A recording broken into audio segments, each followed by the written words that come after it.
sempurnakan majelis ini dengan kita mendengarkan tausiah daripada beliau Al-Mukarram Al-Ustadz Hasan.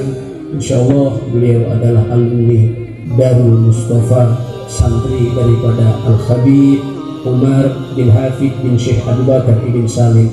Beliau dari Hadramaut. Mudah-mudahan barokah Habib Umar mengalir kepada kita semua, amin ya rabbal alamin. Dan mudah-mudahan kecintaan kita kepada dzurriyyatun Nabi mudah-mudahan senantiasa tertanam dalam jiwa raga kita dan juga anak-anak kita, amin Allahumma amin. Tidak sabar kepada beliau dengan segala hormat, waktu berserta tempat kami haturkan. Sallu ala Nabi Muhammad.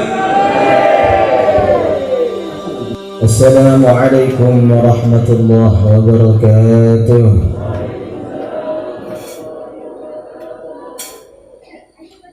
Alhamdulillahilladzi akramana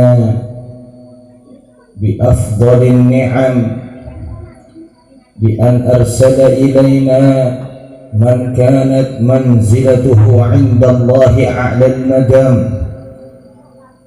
وجعلنا من أمة سيد الأنام ولكونه أكرم الرسل كنا أكرم الأمم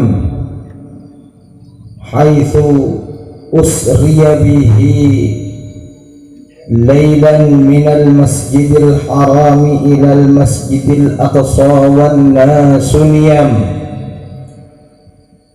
وأعرج به إلى السماء حتى إلى مكان لا يصله كل العبد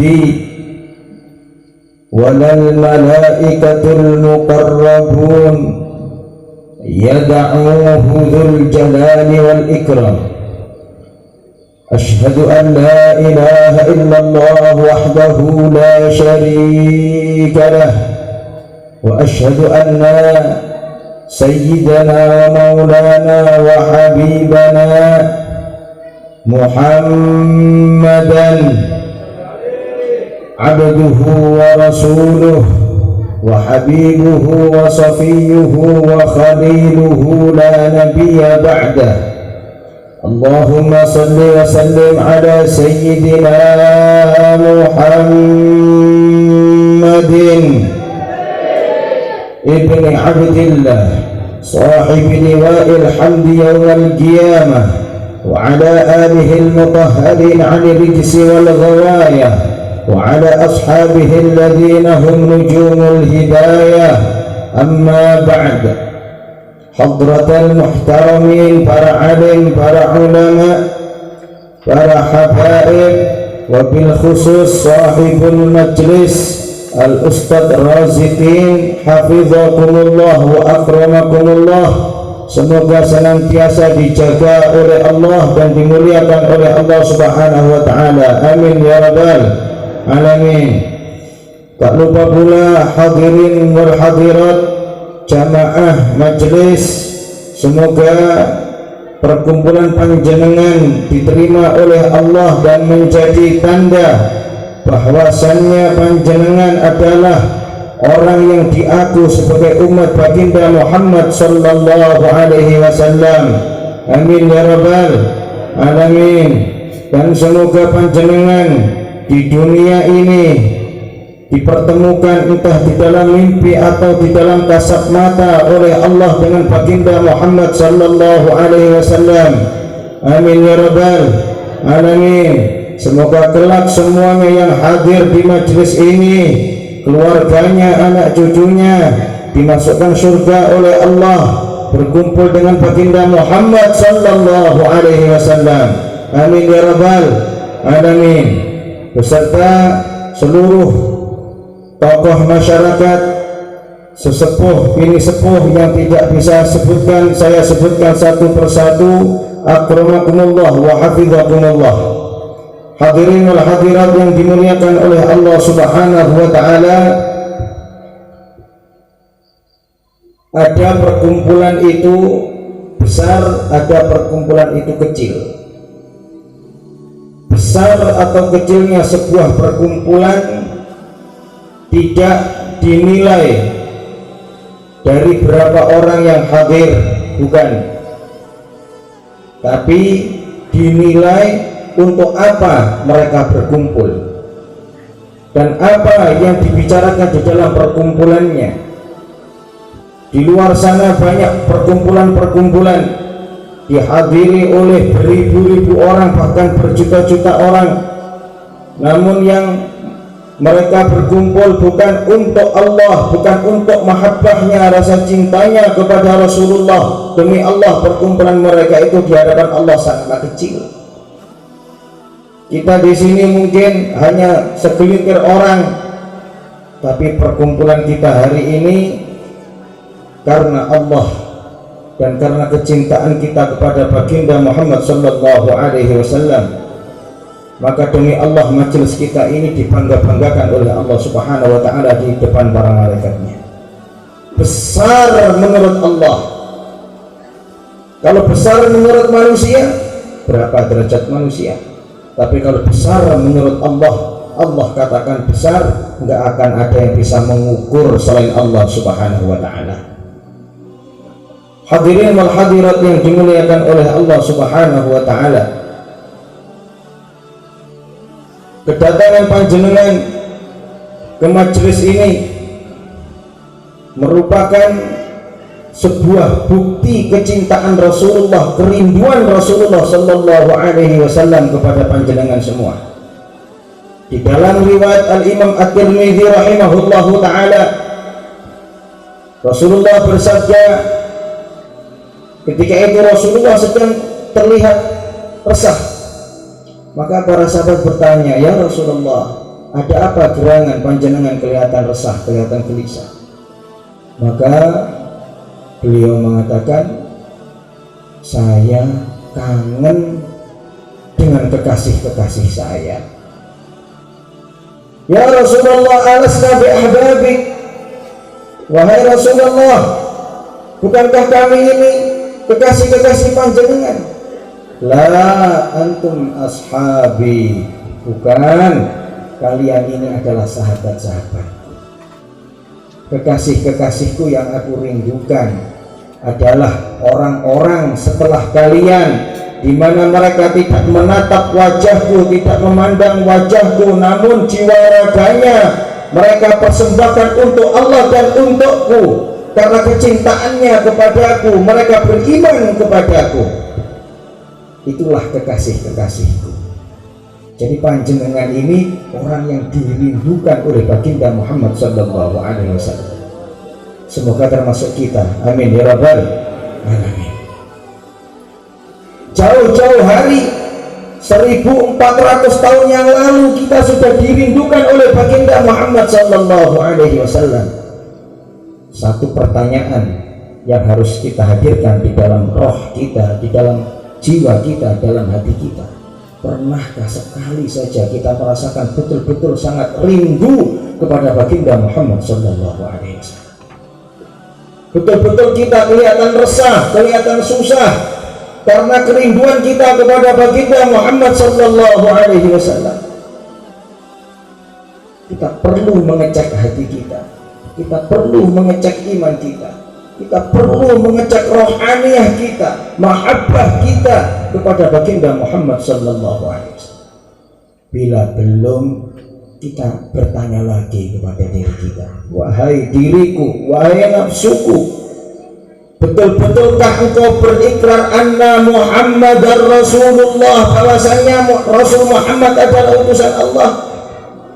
Kalau memang betul, kenapa sedikit saja tidak ada kerinduan di dalam hatimu kepada Rasulullah sallallahu alaihi wasallam, sedangkan beliau merindukanmu?" Itu yang perlu kita pertanyakan pada diri kita sendiri. Saya ini juga sering susah. Orang-orang melihat saya, katanya saya ini kayak orang murung susah. Ya, jenengan susah kenapa? Karena rindu Rasulullah. Enggak, saya mikirkan utang. Kalau masalah utang kita susah. Enggak punya uang kita susah. Enggak punya tetangga, punya ini, punya itu, kita enggak punya, kita susah. tapi kita tidak pernah susah karena kita belum ada jaminan surga bersama baginda Rasul Muhammad SAW. Pernah kita susah? Pernah kita resah? Itulah kelemahan kita, itulah penyakit yang ada di dalam hati kita. Ini sebuah penyakit. Wong dirindukan Kanjeng Nabi kok bukan rindu kepada Kanjeng Nabi, itu namanya sebuah penyakit hati namanya, yang perlu kita bersihkan. Kalau kata para ulama, hati kita ini gudikan, perlu diobati, diobati, beli obat ke apotek sana, apotek sini, dan lain sebagainya. Bukan itu. Obatnya ialah senantiasa menanamkan rasa cinta, rasa rindu kepada baginda Muhammad SAW. Hadirin wal hadirat yang dimuliakan oleh Allah Subhanahu wa Ta'ala, orang yang kita cintai ini bukan orang sembarangan, orang yang sangat mulia menurut Allah Subhanahu wa Ta'ala. Di hadapan Allah betul-betul sangat mulia, makhluk terpilih, tidak ada selain beliau. Rambutnya Rasulullah, satu helai rambut itu oleh para sahabat dibuat rambutan. Sayyidina Khalid bin Walid dalam sebuah riwayat, saya baca dalam kitab Hayatus Sahabah jilid 3, dan ada beberapa riwayat yang lain dalam kitab yang lain pula, beliau Sayyidina Khalid ini kalau memimpin perang tidak pernah kalah. Setiap memimpin perang mesti menang. Sebelum masuk Islam, memimpin perang strategi beliau mesti menang. Perang Uhud ada istilah perang Badar, ada istilah perang Uhud. Perang Badar orang Islam menang. Perang Uhud kocar kacir, kaum muslimin kocar kacir. Panjenengan tahu siapa yang bagian siasat perang, panglimanya siapa? Sayyidina Khalid bin Walid sebelum masuk Islam. Setelah masuk Islam, beliau perang melawan Romawi, beliau perang melawan orang mana-mana, kerajaan Mesir, kerajaan ini, kerajaan itu, senantiasa diberikan kemenangan oleh Allah. Pada suatu saat beliau diutus untuk berperang, kopiahnya hilang. Marah-marah beliau, seluruh prajurit suruh nyari, cari itu kopiah saya itu, cari, tidak ketemu. Setelah ketemu kata beliau, Alhamdulillah, Alhamdulillah. Beliau memuji-muji Allah Subhanahu wa Ta'ala, dan beliau menyebut nama baginda Muhammad Sallallahu Alaihi Wasallam. Maka orang-orang prajurit yang bersama beliau bertanya, Sayyidina Khalid, ada apa ini? Ini kopiah panjenengan ini sudah sangat jelek, sudah lawas, kayak kopiah hitam itu milik orang kita, orang Indonesia. Kalau sudah lama kan mangkak-mangkak jadi merah gitu. Maka Sayyidina Khalid bilang, loh, kamu jangan memandang kopiahnya. Dibuka itu kopiah, di dalamnya ada satu sehelai rambut. Kalian tahu ini rambut siapa? Tidak tahu. Ini adalah rambutnya baginda Rasul Muhammad SAW. Kalian tahu kenapa setiap kali saya memimpin pertempuran dikasih kemenangan oleh Allah, pulang dengan membawa kejayaan? Karena barokah dari rambut baginda Muhammad SAW ini. Nah, kalau rambut beliau saja itu bisa menjadi barokah untuk selamatnya seseorang, untuk suksesnya seseorang, bagaimana apabila agama beliau kita pegang betul-betul?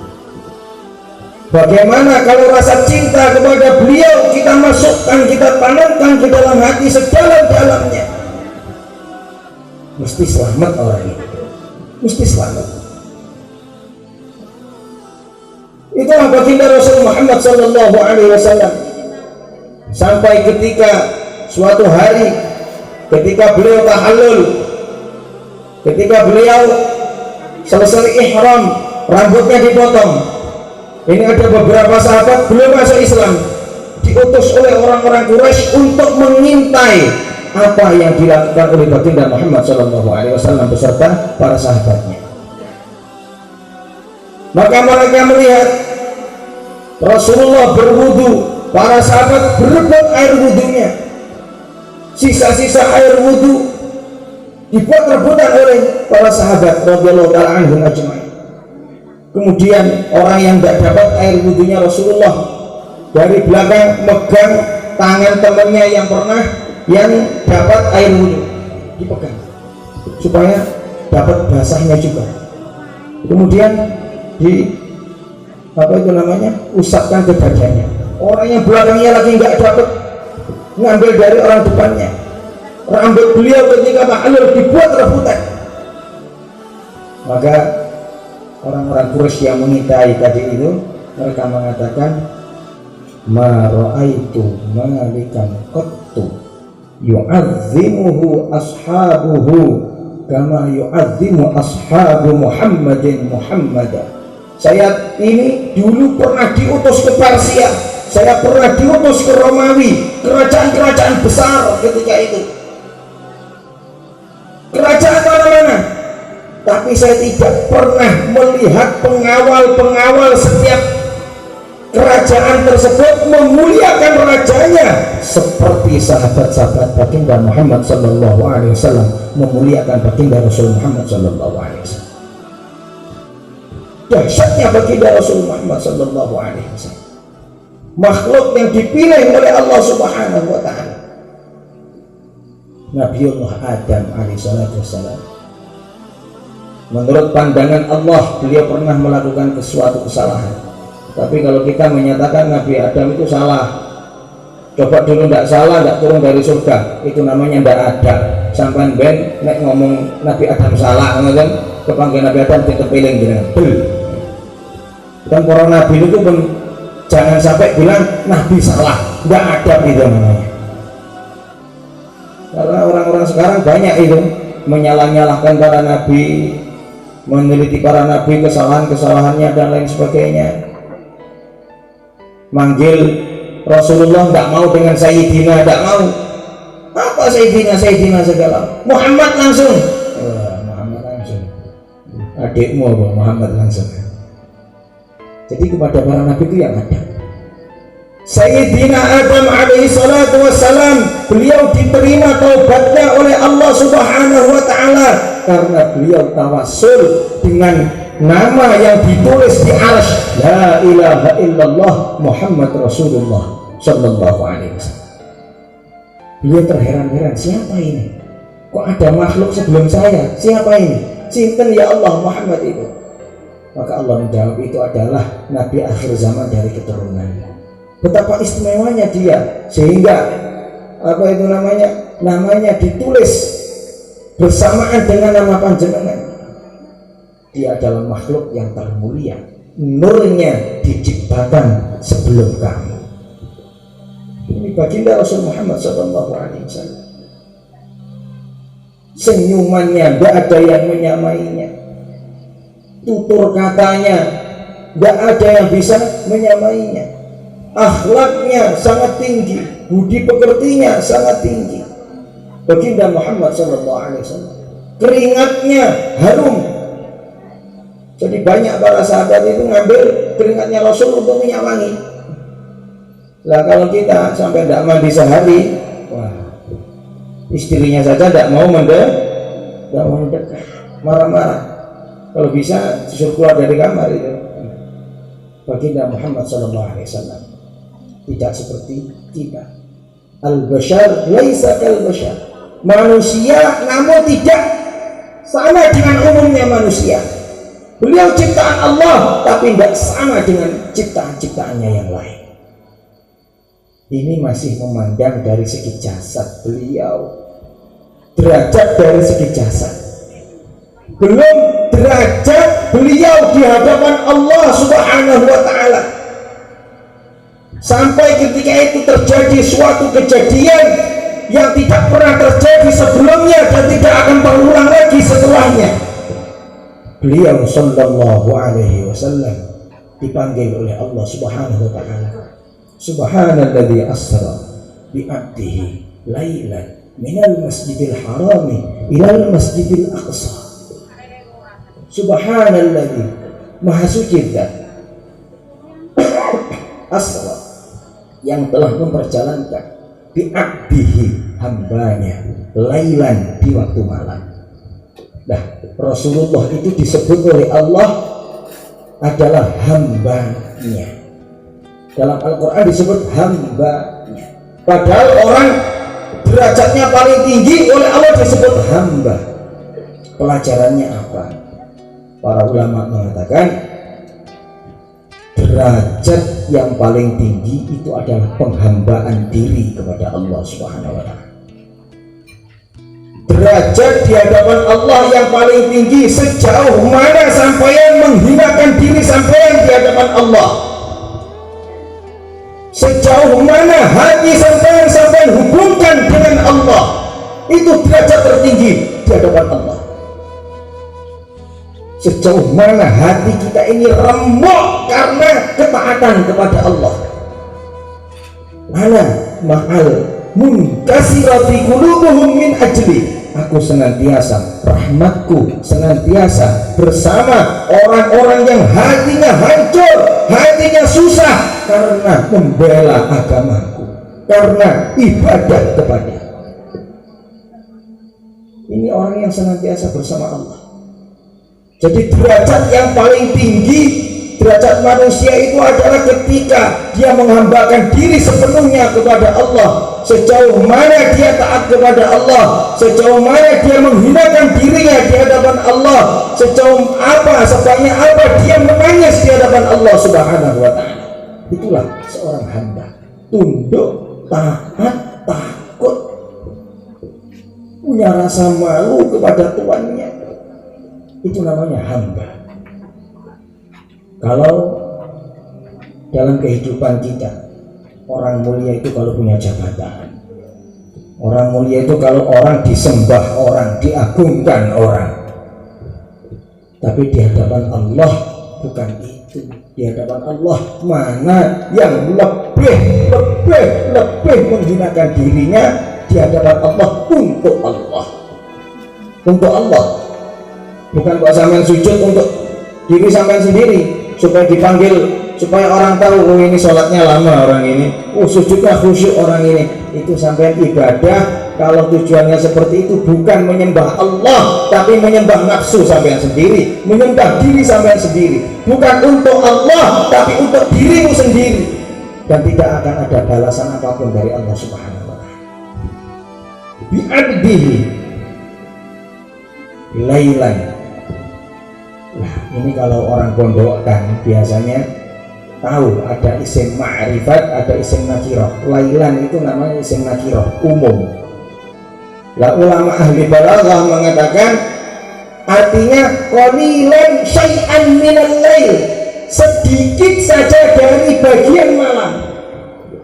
Maka dalam beberapa riwayat perjalanannya Rasulullah dari Masjidil Haram menuju Masjidil Aqsa, sampai Mi'raj menuju langit yang ketujuh, Sidratul Muntaha, sampai ke tempat yang tidak bisa didatangi oleh makhluk Allah yang manapun. Jibril tidak mampu, malaikatul muqarrabun, malaikat-malaikat yang dekat dengan Allah tidak mampu.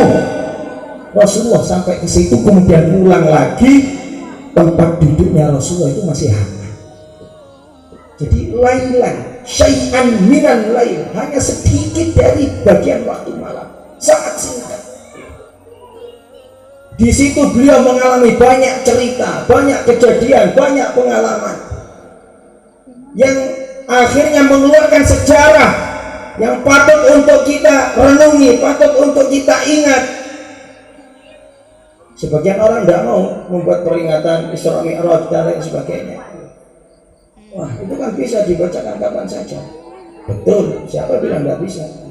Tapi ketika di waktu bulan Rajab kita mengingat kembali khusus untuk kenangan Isra Mi'raj, itu akan lebih menusuk lagi ke dalam jantung kita, ke dalam hati kita, sehingga membawa kita untuk terus taat kepada Allah Subhanahu wa Ta'ala. Lailan, sedikit dari mana?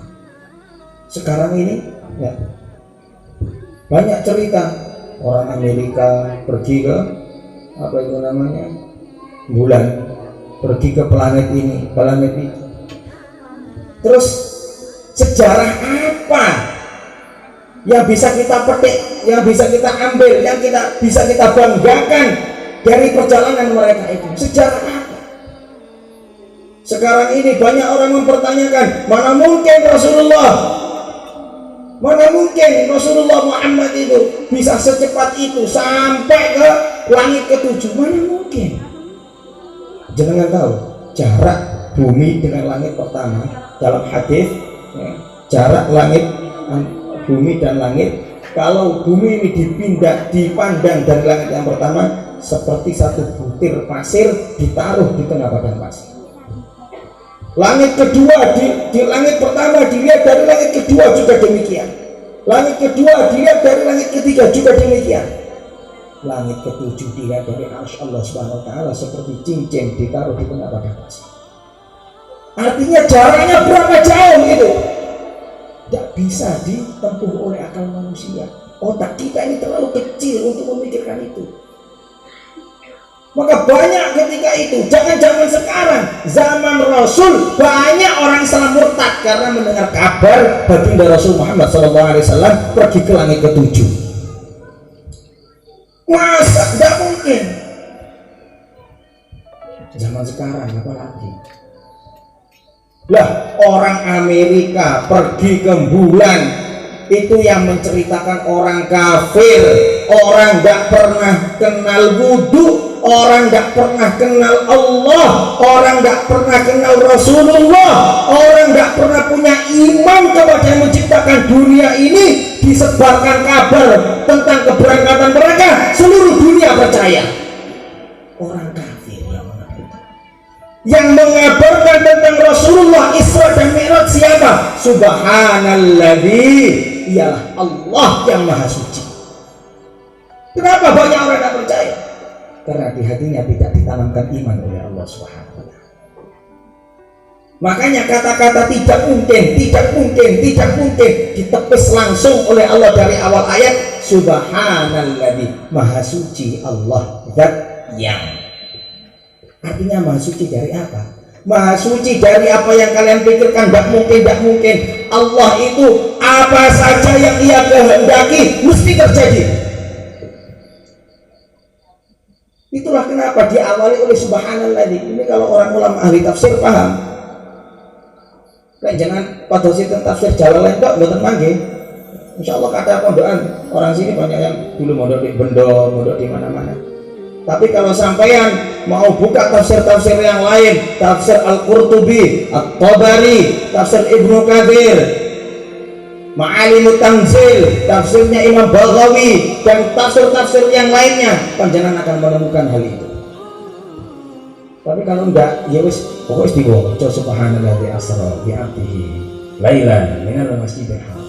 Alangkah nikmatnya Quran ini kalau kita itu mau membedahnya dari perkata-perkata. Banyak nanti pelajaran hidupnya itu. Karena memang Al-Quran itu Allah turunkan untuk manusia, untuk kehidupan manusia. Sayangnya kita ini tidak mau belajar. Saya ini sudah tua, saya ini ya sibuk dengan keluarga, dengan pekerjaan, dengan ini, dengan itu.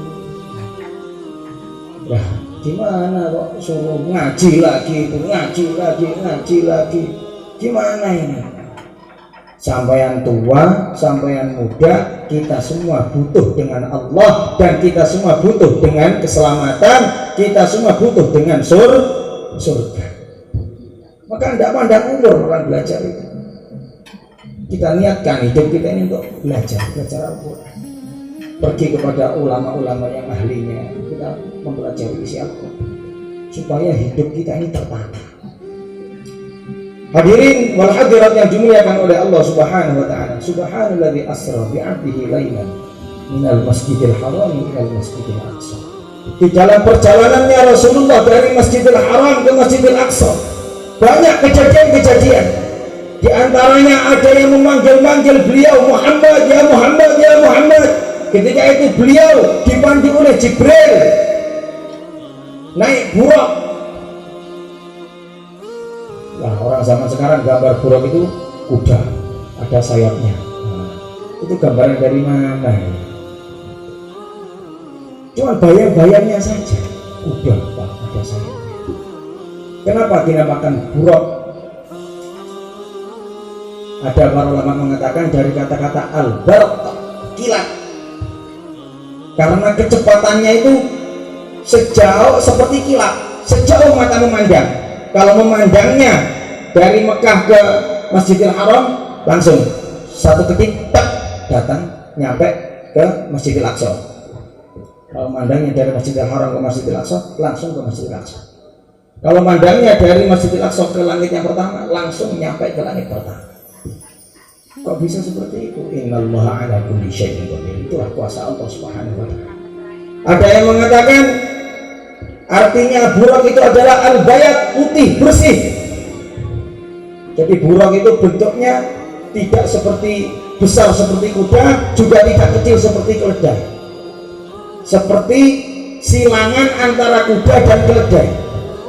Namanya baghal kalau dalam bahasa Arab. Bayangannya bagaimana? Bukan yang di TV-TV ada tanduknya, ada sayapnya, kadang wajahnya cantik. Nah, ini bayangan orang pikirannya rusak itu, ahlul batil, jangan kita ikuti. Apa yang datang dari Rasul, wa kullu ma ata bihi rasulu fa haqqu taslimu wal qabulu. Apa yang dikabarkan oleh Sayyidina Rasul kita terima. Kita terima dengan hati kita, nggak usah kita mikir yang neko-neko. Ya Rasul menyampaikan kayak gitu, ya sudah kayak gitu sudah. Nggak usah digambarkan ini, gambarkan itu, gambarkan dan sebagainya. Hadirin dimuliakan oleh Allah, beliau dipanggil-panggil, ya Muhammad, ya Muhammad. Lanjut saja, beliau tidak noleh. Dipanggil lagi, ya Muhammad, ya Muhammad. Lanjut saja. Kemudian beliau bertemu dengan seorang wanita yang sudah tua renta, di tangannya banyak gelang emas, penuh dengan perhiasan emas. Dia memanggil-manggil, ya Muhammad, ya Muhammad. Beliau tidak noleh, terus saja tawajuh. Nah, ini banyak pelajaran dari cerita ini. Maka beliau bertanya kepada Jibril, wahai Jibril, siapa yang memanggil saya? Ya Rasulullah, pertama yang memanggil panjenengan itu adalah orang-orang Yahudi. Kalau seandainya panjenengan noleh sedikit saja, seluruh umat panjenengan akan menjadi, karakternya akan menjadi seperti orang Yahudi, akan dimurkai oleh Allah semuanya. Kemudian yang kedua itu, ya Rasulullah, panggilan yang kedua adalah panggilan dari orang Nasrani. Kalau jenengan noleh sedikit saja, umat panjenengan akan disesatkan oleh Allah seperti orang Nasrani. Kemudian yang ketiga tadi siapa itu, wahai Jibril? Ya Rasulullah, itu nenek tua tadi itu adalah gambaran dunia. Jadi dunia itu sudah tua, ya Rasulullah. Bumi ini sudah tua, ya Rasulullah. Kemudian perhiasan-perhiasan yang ada di tangannya itu menunjukkan bahwasannya ketika bumi itu sudah tua, isi dari perut bumi akan semuanya dikeluarkan oleh Allah Subhanahu wa ta'ala, ditampakkan kepada manusia. Sekarang perhiasan di mana-mana, internet ada, fasilitas megah, semuanya kita punya. Apa itu namanya, dibanding zaman nenek-nenek kita, kakek-kakek kita, jauh ditampakkan semuanya oleh Allah. Ini menunjukkan tuanya dunia, menunjukkan bumi ini sudah tua. Kalau zaman Rasul saja 1400 tahun yang lalu gambarannya seperti nenek, lah kalau sekarang kayak apa? Mungkin nenek wis ambruk ngoten mawon. Iya, wis ambruk. Kemudian pelajarannya yang lain apa, hadirin dimuliakan oleh Allah Subhanahu wa ta'ala? Orang kalau berjalan menuju Allah, berjalan mencari ridha Allah, itu harus seperti Rasulullah ini. Jangan toleh-toleh. Mungkin jenengan sholat dikit, mulai khusyuk, kemudian diiming-iming pekerjaan yang agak mapan, yang sholatnya agak keker nanti, wah Gampang nanti bisa ditobati itu niat cari uang untuk ibadah ini. Itu syaitan itu yang datang. Jangan panjenengan ikuti. Wa khalifin nafsa wa syaitana wa'sihima wa in huma mahadaka mushafat tahimi. Jangan sama ikuti nafsu, jangan sama ikuti syaitan. Nafsu dan syaitan ini nanti tugasnya itu enggak apa itu namanya memaksa panjenengan, enggak ngasih nasihat. Dulu Nabiullah Adam, ya kan, ketika diiming-iming yang makan buah khuldi itu, sama iblis iming-iming, enggak mau, ini larangan Allah.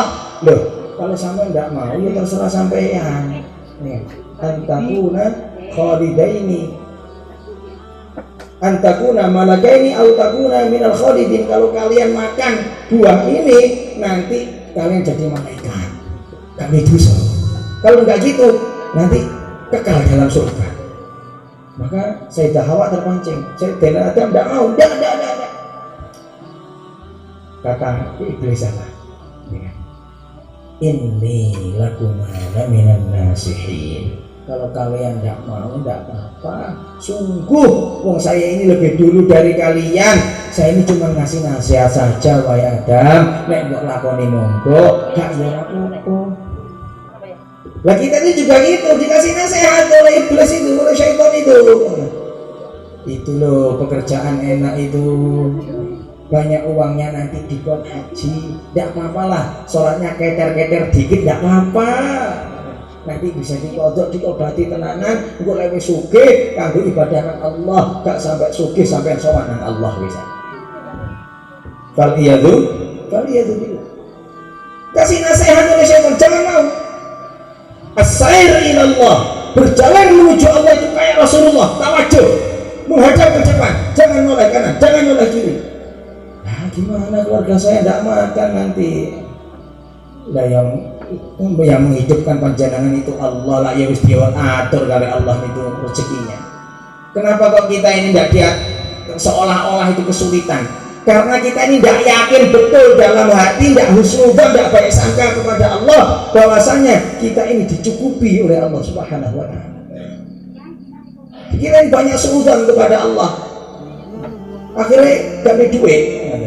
Wah, itu nek tenanan, sholatnya tenanan, ibadahnya tenanan, wiritane tenanan, akeh wirit, akeh duit. Napa? Akeh wirit, akeh.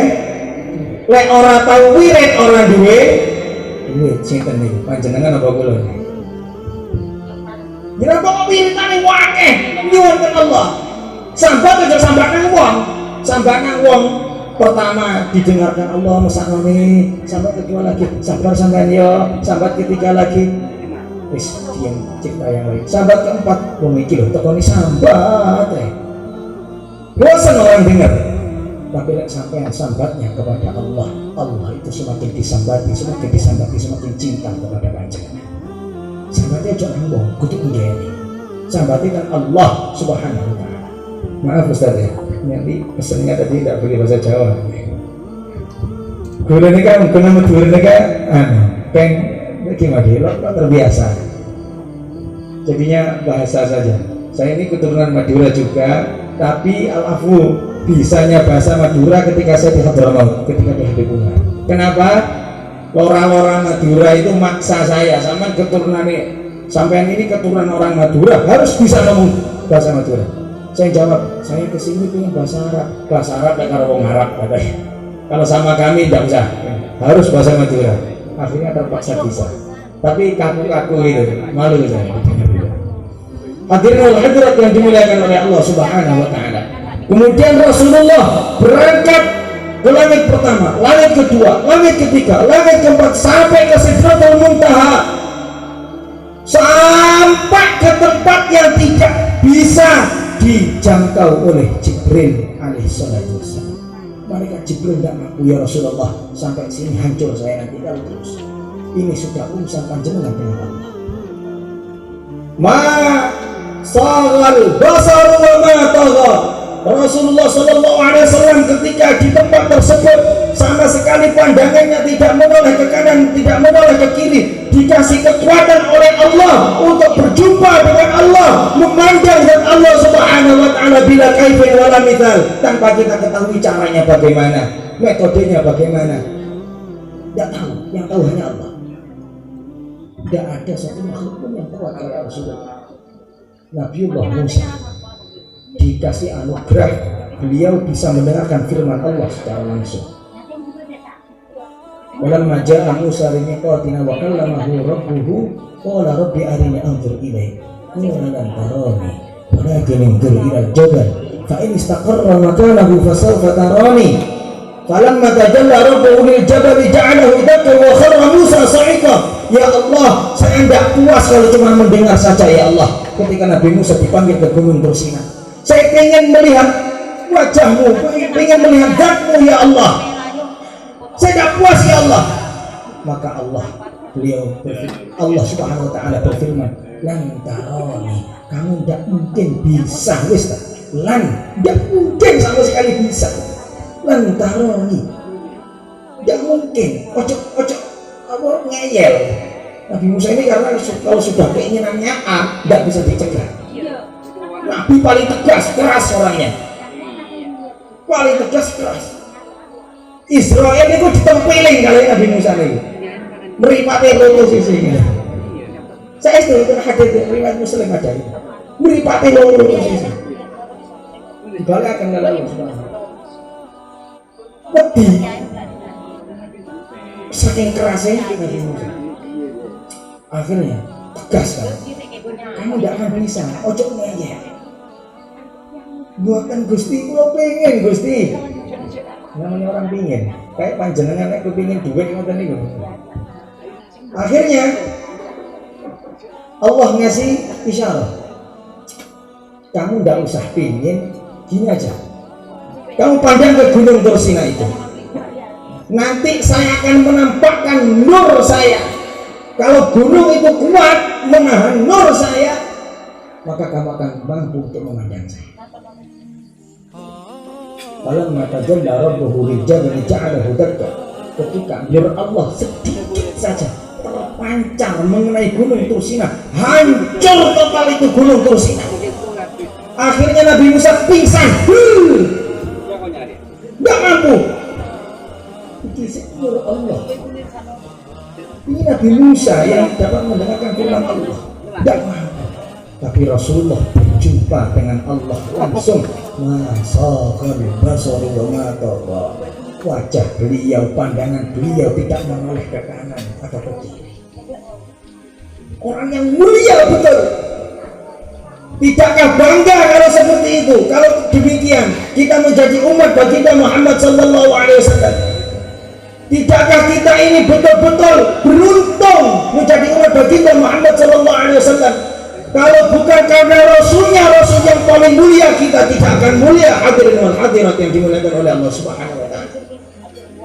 Namun kita perlu tahu, keberuntungan itu kita akan mendapatkan syaratnya satu. Apa? Sejauh mana kita cinta kepada Rasul, sejauh mana kita ittiba mengikuti baginda Rasul Muhammad sallallahu alaihi wasallam, sejauh mana kita memegang syariatnya, peraturannya baginda Rasul, sejauh mana kita menghidupkan sunnahnya baginda Rasul Muhammad sallallahu alaihi wasallam. Maka buang jauh-jauh dari pemikiran kita, alah mek sunnah aja kok. Sunnah ditinggalkan tidak apa-apa, tidak dosa, dilakukan dapat pahala. Salah sampean, tidak ditinggalkan tidak apa-apa. Kata-kata tidak apa-apa itu buang sejauh-jauhnya. Betul memang para ulama mengatakan namanya sunnah itu yuthabu ala fi'lihi wa la yu'aqabu ala tarkih. Dapat pahala dikerjakan, tidak disiksa kalau ditinggalkan. Tapi para ulama tidak mengatakan tidak apa-apa ditinggalkan. Tidak.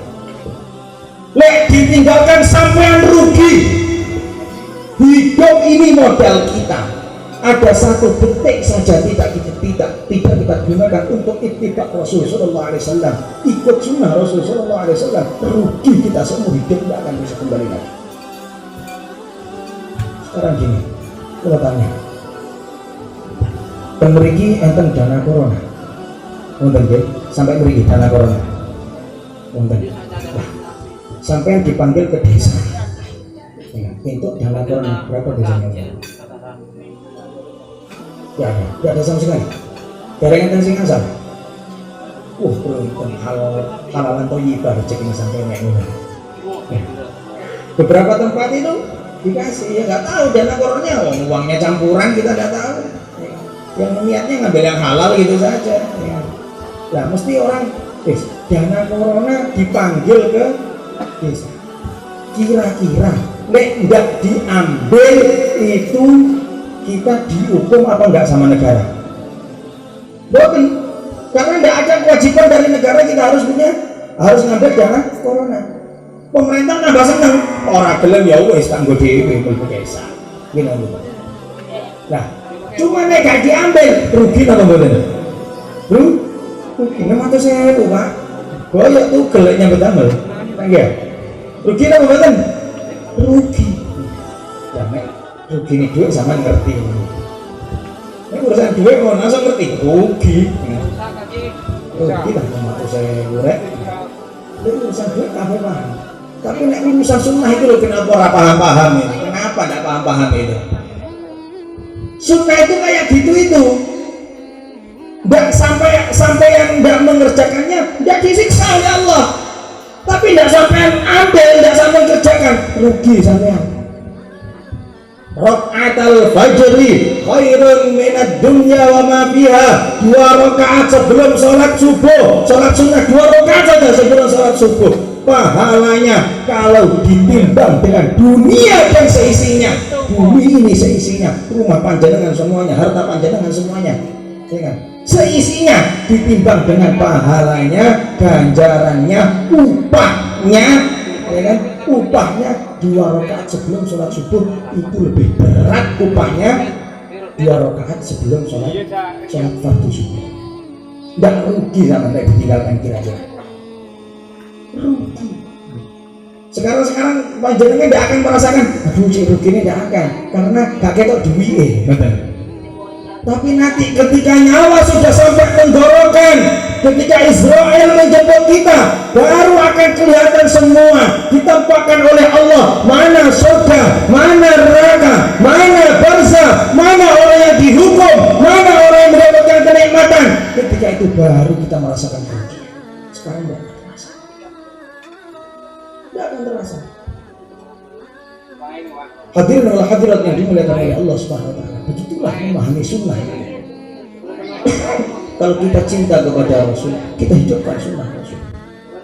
Jangan ada orang menghidupkan sunnah malah kita caci maki. Jangan. Imamah surga. Ya. Walaupun tidak kayak saya makanya, kalau saya ini ijazah langsung dari Nabi Umar. Begini ya. Ada sanad yang sampai ke Rasul Muhammad sallallahu alaihi wasallam. Nah, ada sebuah hadis. Memang status hadisnya itu lemah. Tapi para ulama mengatakan hadis lemah kalau untuk fadailul a'mal, untuk fadilah, keuntungan di dalam ibadah tidak dipermasalahkan oleh para ulama. Raq'atani bi imamatin khairun min 70 raq'atan bila imamatin. 2 rakaat pakai udeng-udeng kepala pahalanya lebih besar dari 70 rakaat nggak pakai udeng-udeng kepala. Nggak eman sampai. Pun enten yang sholat damel imamah, damel sorban, aban sorban, bapak ngoten. Kadang kiai buatan kok kadang kiai ittiba Rasul ini. Saya tegaskan ittiba Rasul. Ya wong Wahabi gak gelem nih Pak. Wong Wahabi cari bid'ah. Gak mau. Adat orang Arab katanya. Kalau tahu urip di zaman Kanjeng Nabi ya ngerti ini adat ya. Wong Rasulullah sudah menyatakan seperti itu, menyontohkan seperti itu. Orang bercadar syariat Rasulullah. Syariat Rasulullah. Kalau kita belum mampu, kita ambil fatwa yang kedua. Jangan kita mengatakan adat Arab sebelum datangnya baginda Rasul itu para wanita telanjang semua ditegaskan oleh guru saya langsung Al-Habib Umar bin Hafidhahullah. Kemudian datang ayat hijab, memakai kerudung, memakai cadar. Nah kalau kita, istri-istri kita belum mampu ini dengan kerudung. Para ulama ada yang berkata tapi itu kemudian tidak apa-apa. Maka kita jangan mencaci ada orang cadar, ada cadar, dia orang makan kamu. Cereng Indonesia kadang Arab, bukan kok kadang, gitu. Memang ini syariatnya Rasul, ngerti dong. Kita harus paham. Kalau kita belum mampu, setidaknya kita jangan mengingkari syariat Allah. Jangan kita bilang ada Arab ini. Nanti orang yang mengatakan seperti itu, insya Allah tidak masuk neraka, Pak. Tidak dimasukkan neraka oleh Allah. Orang mengatakan ini abang sorban, adat Arab, bid'ah, terus ada cadar, ngomong itu, gak mlebu neraka mangke. Gak tega Allah mlebukaken niku. Kalau Allah dicepakaken tong, dream ageng, dilebetaken ten dream ditutup, kalau malaikat disepak ten neraka. Gusti, kenapa saya kok dimasukkan neraka? Loh, wong saya cuma mengatakan itu adat Arab, saya tidak masukkan kamu ke neraka, enggak. Saya memasukkan dream ke neraka, ke tempatnya di dalamnya ada kamu. Loh, gini loh, saya itu. Jadi agama itu kalau sudah ada Rasul, ayo wes jangan diutik. Akhirnya kita ikut nafsu kita sendiri. Adanya madhab Syafi'i, adanya madhab Hanbali, adanya madhab Maliki, adanya madhab Hanafi. Kenapa orang kok disuruh berpegang teguh dengan satu madhab? Tidak boleh dicampur aduk. Nek Syafi'i tak, supaya ada sifat ketaatan, supaya jelas ibadahnya. Akhirnya gak mau budren kodok disepak dan neraka. Maka semoga kita ini oleh Allah Subhanahu wa ta'ala ditanamkan rasa cinta mahabbah kepada Rasulullah sallallahu alaihi wasallam dan bisa mengikuti sunnah baginda Muhammad sallallahu alaihi wasallam. Amin ya rabbal alamin. Kemudian yang berikutnya, ini masih ada yang terakhir nanti. Mungkin nek kula tutukaken mungkin jam 1 gak mandor. Kula nek kadung ngomong niku koyo wedok wae. Terus ngono. Gak mari-mari. Nek turun yang mudun apa celek. Tapi mboten napa-napa celek pertama agami mawon nggih. Hadirin dimuliakan oleh Allah Subhanahu wa taala. Yang kedua, ya kan? Kalau tanda cinta kita kepada Rasulullah, kita cinta kepada keluarganya Rasulullah sallallahu alaihi wasallam.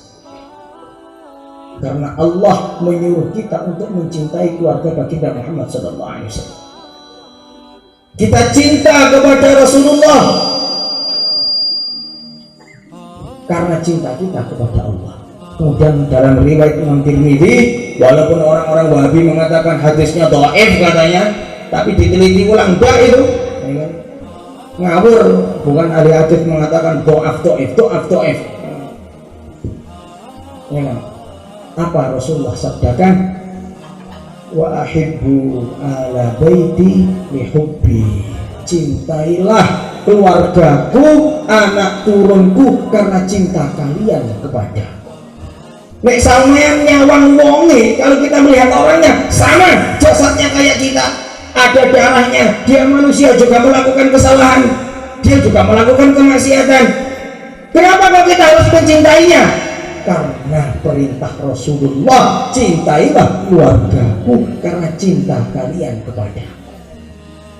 Kecuali sampai diperintahkan maksiat, kalau sampai disuruh melakukan perkara-perkara buruk, wah, tidak boleh. Imam Haddad langsung mengatakan la ta'ata li makhluqin, menukil hadis Rasul, la ta'ata li makhluqin fi maksiatil khaliq. Tidak ada istilah taat kepada makhluk siapapun dia kalau kaitannya untuk bermaksiat kepada Allah Subhanahu wa taala sang pencipta.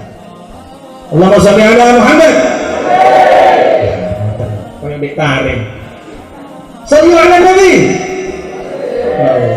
Kalau ini tarik, yang tarik itu nek mirang kata-kata Muhammad itu langsung bengok nih. Allahumma sholli alaihi. Wajah itu sing digodhong-godhong. Saking demene, saking rindunya cintanya kepada Rasulullah sallallahu alaihi wasallam. Ahli tahrim itu makanya masya Allah wajib. Hadirin yang dimuliakan oleh Allah Subhanahu wa taala. Jangan takut dihina karena cinta kepada Ahlul Bait Rasulullah. Jangan takut dihina. Al-Imam Asy-Syafi'i beliau mengatakan di dalam syairnya, in kana rafdan hubbu ali Muhammadin falyashhad thaqalani anni rafidi. Kalau memang cinta kepada keluarganya Rasul, anak cucunya baginda Muhammad sallallahu alaihi wasallam, orang-orang mengatakan saya ini orang Syiah, Rafdan, Rafidah. Rafidah itu orang Syiah. Biarkan dua golongan jin manusia semuanya bersaksi kalau saya ini adalah Syiah. Karena cinta kepada Rasulullah, kepada keluarga Rasul itu perintah Allah, perintah Rasulullah sallallahu alaihi wasallam. Saya tidak peduli orang mengatakan apa. Orang-orang di luar sana gitu. Tidak ada keturunan Rasulullah itu. Keturunan Rasulullah. Keturunannya Sayyidah Fatimah Az-Zahra. Katanya keturunannya Rasulullah. Sayyidah ngomong apa gue? Ngomong apa gue ngerti-ngerti ya. Tidak usah ngomong kalau tidak ngerti. Nanti tambah keliru.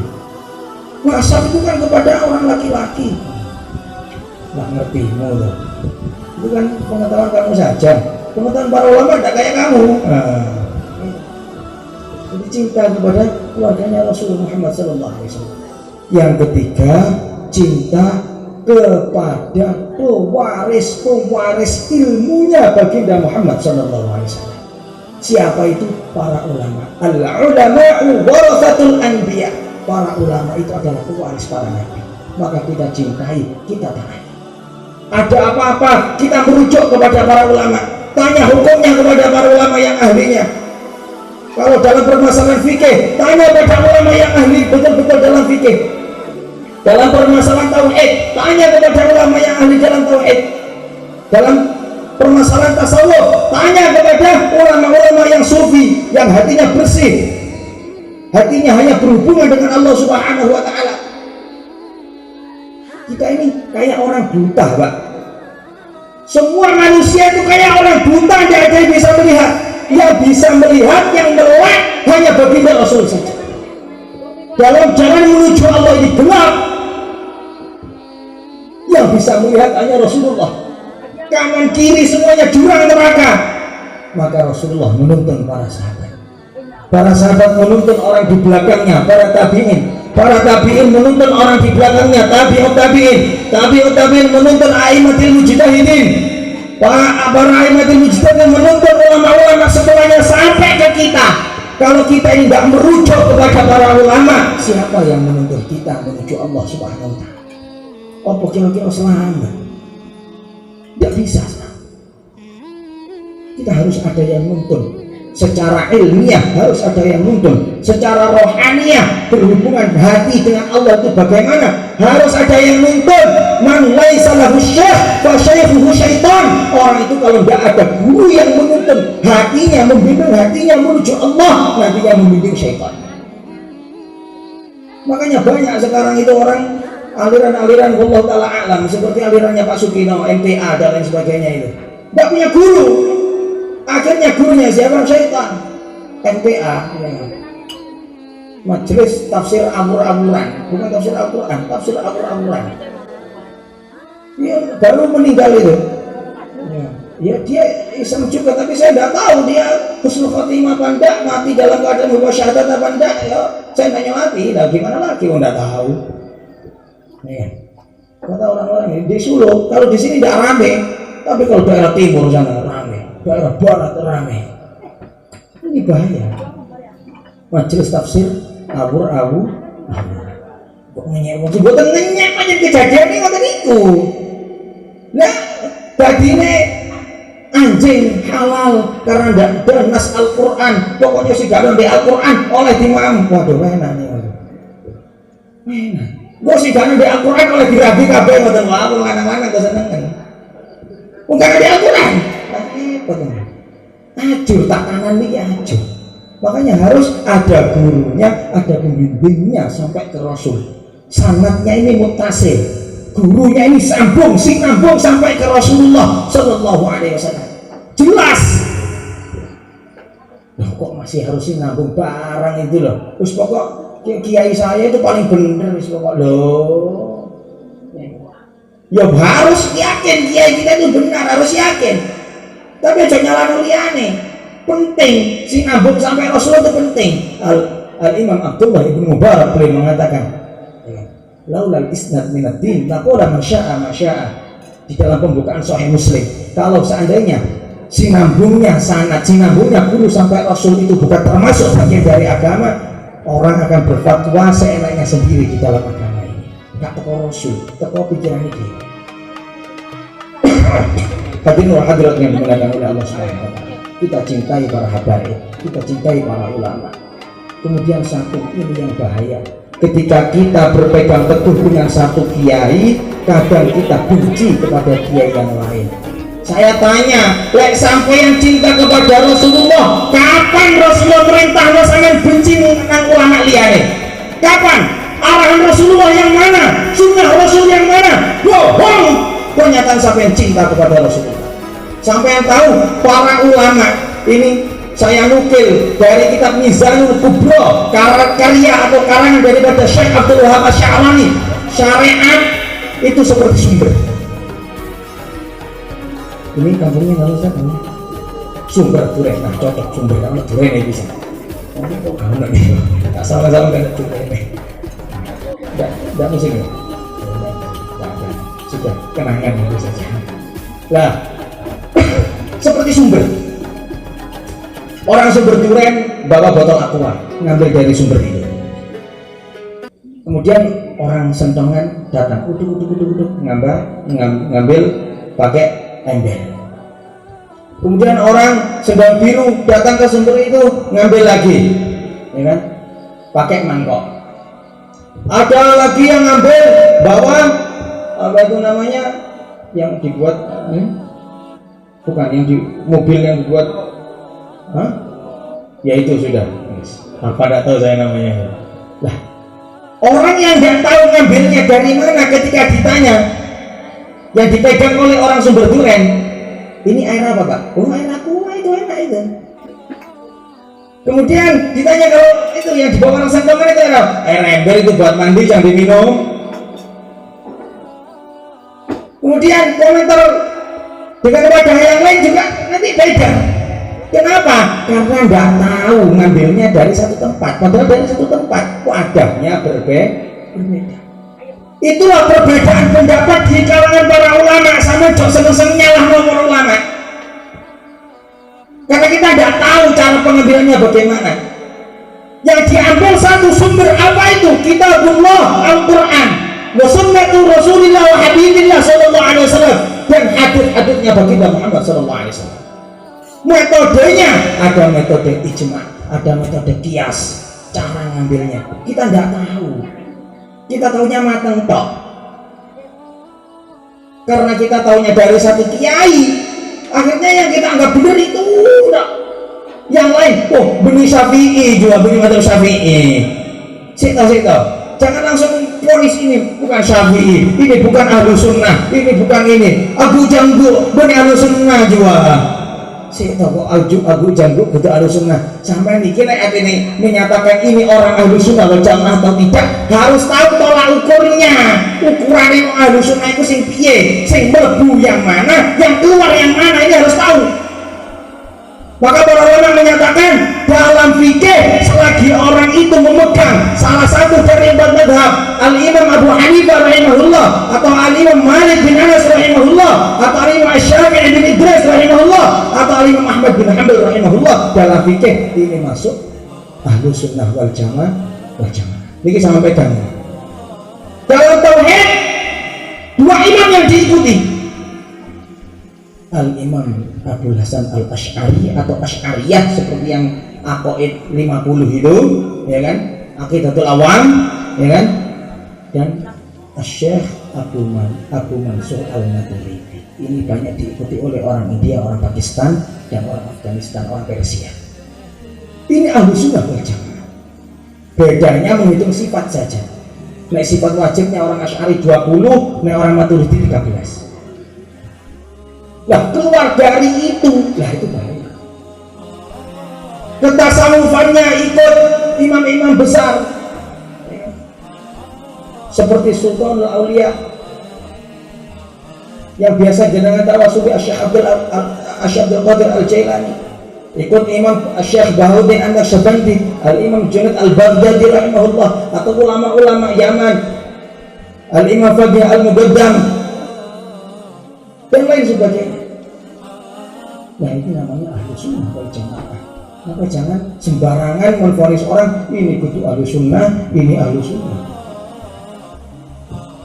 Lek kau yang amal dhewe gak ahli sunnah ya si gak koyo sampean iku pirang-pirang. Ulama-ulama Yaman orang sing koyo sampean. Lah terus ulama-ulama Yaman bukan ahli sunnah gitu. Wah, kok enak men. Ini jenenge sak jeplake gusi.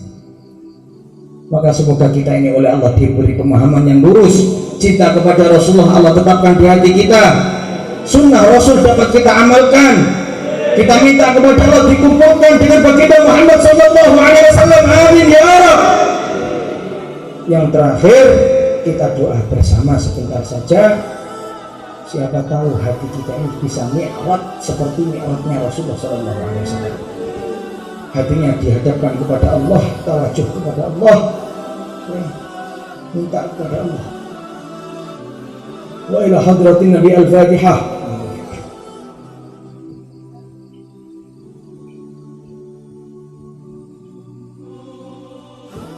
Alhamdulillahi Rabbil Alamin, Alhamdulillahi Rabbil Alamin, Alhamdulillahi Rabbil Alamin.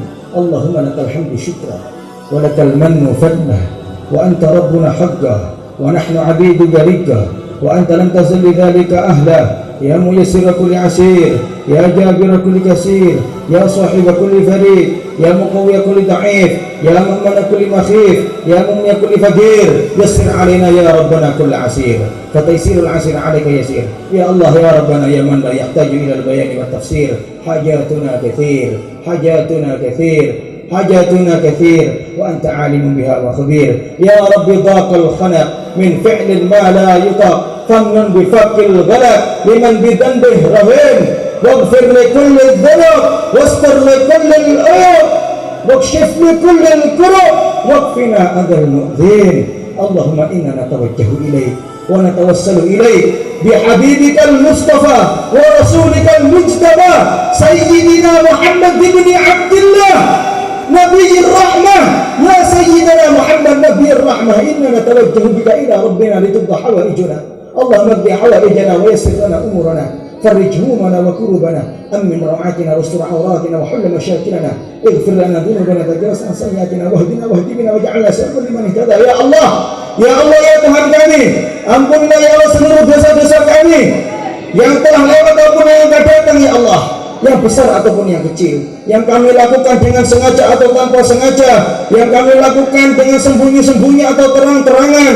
Ampunilah ya Allah seluruh dosa kedua orang tua kami, ampunilah ya Allah seluruh dosa nenek moyang kami, ampunilah ya Allah seluruh dosa anak cucu kami. Ya Allah, banyak dosa yang kami lakukan di hadapan-Mu ya Allah, yang kecil ataupun yang besar ya Allah. Banyak dosa ya Allah, saking banyaknya dosa kami merasa kami tidak punya dosa ya Allah. Saking banyaknya kesalahan kami merasa tidak pernah punya kesalahan ya Allah. Ya Allah ampunilah ya Allah. Ya Allah di malam yang mulia ini ya Allah, pandanglah hati kami dengan pandangan rahmat-Mu, pandanglah diri kami dengan pandangan ampunan-Mu ya Allah, pandanglah hati kami dengan pandangan ampunan-Mu ya Allah, dengan pandangan ampunan-Mu ya Allah, dengan pandangan ampunan-Mu ya Allah. Ya Allah, ya Allah, ya Allah, ya Allah, ya Allah, ya Allah. Engkau berfirman di dalam Al-Quran, di dalam kitab-Mu, innamal mu'minuna idza dzukirallahu wajilat qulubuhum wa idza tuliyat 'alaihim ayatuhu zadatuhum imana. Orang beriman itu tandanya ketika disebut nama-Mu Allah, hatinya tergetar. Ya Allah, ya Allah, ketika kami mendengar nama-Mu, kenapa hati kami ini tidak bergetar ya Allah? Kami ini termasuk orang beriman ataukah tidak ya Allah? Ya Allah, tancapkan nama-Mu di dalam hati kami ya Allah, tancapkan kecintaan kepada-Mu di dalam hati kami ya Allah, tancapkan kecintaan kepada baginda Rasul Muhammad SAW di dalam hati kami ya Allah. Ya Allah, kami ini lemah ya Allah, kami ini banyak dosa ya Allah, kami banyak kemaksiatan ya Allah, kami banyak kemungkaran ya Allah, kami banyak memakan rezeki yang haram ya Allah. Ya Allah, ampunilah kedua mata kami yang dengan kedua mata kami memandang yang Kau haramkan. Ampunilah kedua tangan kami yang telah memegang, menyentuh perkara yang tidak Kau halalkan. Ampunilah lisan kami ya Allah yang telah berkata kata-kata yang tidak mendatangkan ridha-Mu. Ya Allah, lisan kami banyak mengumpat, lisan kami banyak ghibah, lisan kami banyak ngerasani, lisan kami banyak kufur akan nikmat-Mu, lisan kami banyak maksiat kepada-Mu ya Allah. Ampunilah ya Allah, ampunilah ya Allah, ampunilah ya Allah. Ampunilah dosa yang berkaitan dengan kedua telinga kami yang kami menggunakan untuk mendengarkan yang haram. Ampunilah ya Allah seluruh dosa yang berkaitan dengan perut kami, seluruh dosa yang berkaitan dengan farji kami, seluruh dosa yang berkaitan dengan kedua kaki kami. Ya Allah, ampunilah ya Allah seluruh dosa yang berkaitan dengan hati kami ya Allah. Bersihkan hati kami ya Allah, bersihkan ya Allah, sucikan ya Allah, sucikan ya Allah, sucikan ya Allah. Ya Allah, Rasul-Mu yang mulia Muhammad sallallahu alaihi wasallam, Engkau memberikan kemuliaan kepadanya, hatinya dibelah, kemudian dadanya dibelah, hatinya dicuci, disucikan dengan air Zam-Zam. Ya Allah, dengan ridha-Mu ya Allah, sucikan juga hati kami sebagaimana Nabi kami Muhammad sallallahu alaihi wasallam. Bukankah kami ini juga umatnya ya Allah? Ya Allah, ya Allah, ya Allah. Imam Syafi'i hamba-Mu, Imam Hambali hamba-Mu, Imam Hanafi hamba-Mu, Syekh Abdul Qadir hamba-Mu, Syekh Baharuddin hamba-Mu, para ulama mereka juga hamba-Mu, kami juga hamba-Mu ya Allah. Kami meminta anugerah sebagaimana yang Kau anugerahkan kepada mereka. Kami minta iman yang menancap seperti yang Kau berikan kepada mereka. Kami meminta ilmu yang mantap seperti yang Kau berikan kepada mereka. Ya Allah, ya Allah, anak cucu kami ya Allah, anak cucu kami ya Allah, anak cucu kami jagalah ya Allah dari kemaksiatan. Ini zaman-zaman akhir ya Allah. Kalau mereka tidak Kau jaga, siapa yang akan menjaganya ya Allah? Kalau Kau tidak memantaunya, siapa yang akan memantaunya ya Allah? Selamatkan mereka ya Allah, ya Allah, ya Allah, ya Allah, ya Allah. Kami mengangkat kedua tangan kami ini ya Allah, kami mengharap ridha-Mu, kami mengharap ampunan-Mu. Sebelum kedua tangan ini turun ya Allah, kabulkan seluruh doa-doa kami ya Allah. Ya Allah, ketika tamu kami datang, utusan Israel datang ya Allah, lisan ini mudahkanlah ya Allah untuk mengakhiri hayat kami, hidup kami dengan kalimat la ilaha illallah, la ilaha illallah, la ilaha illallah Muhammad Rasulullah sallallahu alaihi wasallam. Ya Allah, ya Allah, ketika keluarga kami, tetangga kami mengantarkan kami ke alam kubur, mengantarkan kami dari yang lahat kami ya Allah, ya Allah, berilah kami rahmat-Mu ya Allah. Ketika munkar nakir datang kepada kami bertanya marrabbuka, marrabbuka, siapa Tuhanmu, siapa Tuhanmu? Ketika itu lisan kami tidak mampu menjawab, tangan kami tak mampu apa-apa. Yang mampu menjawabnya hanyalah iman kami. Ya Allah, tabbit imanana. Ketika itu tetapkan dalam hati kami iman kami sehingga lisan kami mampu menjawab Rabbi Allah, Tuhanku adalah Allah, Tuhanku adalah Allah. Ya Allah, ya Allah, ketika banyak orang diazab di dalam kuburnya, selamatkan kami ya Allah dari azab kubur-Mu ya Allah. Datangkan zikir kami, datangkan puasa kami, datangkan salat kami yang Kau terima ya Allah, untuk melindungi jasad kami dari siksaan kubur ya Allah. Ya Allah, ya Allah, kemudian Kau akan membangkitkan kami, Engkau akan mengumpulkan kami di mahsyar, di satu tempat yang sangat panas, dalam keadaan matahari satu jengkal di atas kepala kami ya Allah. Kami dikelilingi oleh api ya Allah. Bukan sehari, bukan sejam, 2 jam, bukan sehari, 2 hari, setahun, 2 tahun, 5.000 tahun kami akan berkumpul di situ ya Allah. 5.000 tahun ya Allah, 5.000 tahun ya Allah. Kalau bukan rahmat-Mu, siapa yang menolong kami ya Allah? Ya Allah, ya Allah, ya Allah. Ketika itu semua orang kebingungan, ketika itu orang semuanya menangis. Para nabi pun yang mempunyai derajat tinggi kebingungan. Mereka hanya dapat memikirkan nafsi-nafsi, atau hanya dapat memikirkan diriku sendiri. Bagaimana kami ya Allah? Ya Allah, tampakkan wajah Rasulullah saat itu ya Allah kepada kami ya Allah. Rasulullah beliau bersabda, wailun liman lam yarani yaumal qiyamah, sungguh celaka orang yang tidak dapat memandang wajahku pada hari kiamat. Ya Allah, jangan jadikan kami termasuk orang-orang yang celaka ya Allah. Tampakkan wajah beliau ya Allah, tampakkanlah ya Allah, tampakkanlah ya Allah. Kami mengharap syafaat beliau ya Allah, kami mengharap pertolongan beliau ya Allah. Beliau bersabda, syafaat ini ahlul kabair min ummati, syafaatku untuk pendosa-pendosa besar dari kalangan umatku. Ya Allah, kami mengakui kami ini banyak dosa besar. Ya Allah, kami mengharap syafaat baginda Rasulmu. Ya Allah, kami mengharapnya. Ya Allah, tolonglah kami. Ya Allah, tolonglah kami. Ya Allah, pertemukan kami dengan baginda Muhammad sallallahu alaihi wasallam. Ya Allah, kemudian sebagian hamba kau genggam, kau lemparkan ke neraka. Kemudian kau berfirman, fala ubali, aku tidak peduli lagi. Sebagian yang lain kau letakkan, kau muliakan di dalam surga. Kemudian kau berfirman, fala ubali, aku tidak peduli lagi. Yang ke neraka selamanya.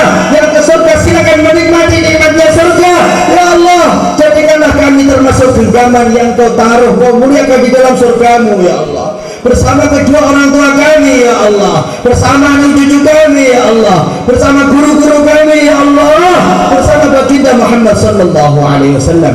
La ilaha illa anta subhanaka inna kunna minadh dhalimin. Maha suci Engkau, kami ini banyak kezaliman. Ya Allah, banyak kezaliman. Ya Allah, banyak kezaliman. Ya Allah, bila Engkau tidak mengabulkan kami, siapa yang dapat mengabulkan doa-doa kami? Ya Allah, siapa yang dapat mengabulkan permintaan-permintaan kami? Ya Allah, adakah di sana Tuhan selain Engkau? Ya Allah, adakah? Ya Allah, adakah? Ya Allah, dunia akhirat hanya milikmu. Ya Allah, dunia akhirat hanya milikmu. Ya Allah, bumi ini milikmu. Ya Allah, kami hidup di dalam bumimu. Ya Allah, di bawah langitmu. Ya Allah, dalam keadaan kau lihat. Ya Allah, dalam keadaan kau pandang. Ya Allah, dalam keadaan kau ketahui. Ya Allah, tapi sungguh kami ini biadab, kami ini sungguh tak punya adab. Dalam keadaan memakan rizki darimu, menikmati rizki darimu, dalam keadaan kau lihat, dalam keadaan kau ketahui, dalam keadaan kau dengar,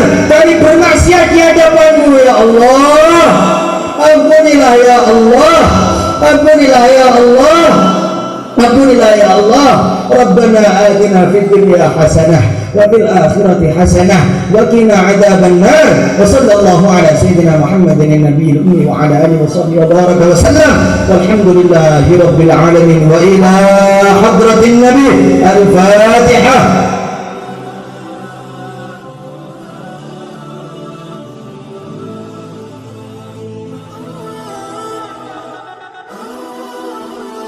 Cukup ini dari saya. Mohon maaf kalau terlalu lama. Apabila yang saya sampaikan itu betul-betul kebenaran, murni itu ilmu guru-guru saya, bukan ilmu saya.